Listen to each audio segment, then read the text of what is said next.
I have 4 tattoos on my body, each of them carrying important meaning. Each of the ink pieces are specific to the time in which they were put on my skin. I wear them with pride, knowing that those times are now behind me, but these pieces on my skin are eternally a part of my being. They physically represent my emotional, mental, and spiritual states. They remind me why I needed reminders to begin with. These tattoos are somewhat like creating a dance. The dances I create are very specific to the time in which they were created. They transform my emotional, mental, and spiritual state into physical movement. Just like tattoos, a choreographic work is art in the sense of timelessness and permanence. "Your pen can never run dry" are the first words to ever mark my skin.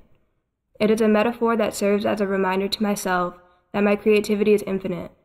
My talent extends beyond all personal doubt, fear, or angst. There are no limitations to my artistry. What you are about to witness are pieces of me. The words self-love are tattooed across the back of my upper right thigh. I got this tattoo as an 18-year-old biracial, bisexual female. Look around and you see our world is filled with hate. Hate towards women of color, women with an open sexuality, sexually liberated women, or just women in general. I am all of those things. I had to nurture my self-esteem. My grandfather is a conservative white man, and I will never forget the day that my mother told him I was going to a Black Lives Matter protest. It was following the murder of Philando Castile. You would have thought that she told him that I had killed someone from the way that he reacted. In that moment, the hate that filled his racist heart broke its silence and extended out to reach his only Black granddaughter. I cried for days knowing that my own blood was capable of such ignorance. But that day taught me a lot.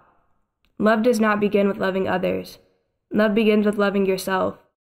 And the love that we have for ourselves can then extend out towards others and maybe even teach them about the power of love. I remember one day around the age of 16 when I was standing in the middle of a CVS parking lot, and I felt like I was drowning, but I was nowhere near water. I remember the painful feeling of suffocation, as if I could not catch a breath. Tears were racing down my face, and I couldn't even tell you why. This was one of the many episodes that I have experienced in which my physical being collapsed from the weight of my own mind. You know, growing up the way that I did, mental illness was often seen as taboo. It's something that wasn't openly talked about in my communities, yet the people around me were affected the most. I come from a family full of anxious, depressed, addicted, broken individuals, yet no one thought to seek help because they failed to acknowledge that their mental illness even exists. I tattooed a mandala on my back to symbolize my struggle with anxiety. Mandalas are often given to children to occupy their minds and bring calmness to their nerves. In addition, the mandala represents a marriage of both art and spirit into one, a personal universe or human experience within. Happy birthday, dear Mommy. Happy birthday, dear Mommy. Happy birthday. My mom, what a superhero she is. Of course I have a tattoo dedicated to her. On my left ribs, right under my heart, you can see the words, "Love you more than air," written in my mother's handwriting. She has said this to me since I was a kid. It's our little thing. My mom told me that she had relapsed when I was 10 years old.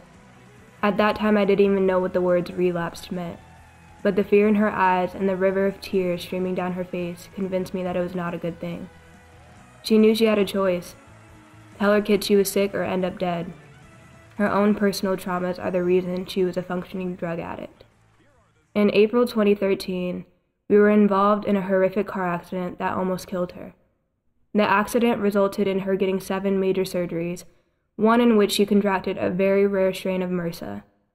For those of you who don't know about MRSA, it is a flesh-eating disease that literally eats you from the inside out. MRSA is also drug-resistant, so once it's contracted, it is deadly. My mom was fighting so hard for her life that she was forced to get sober.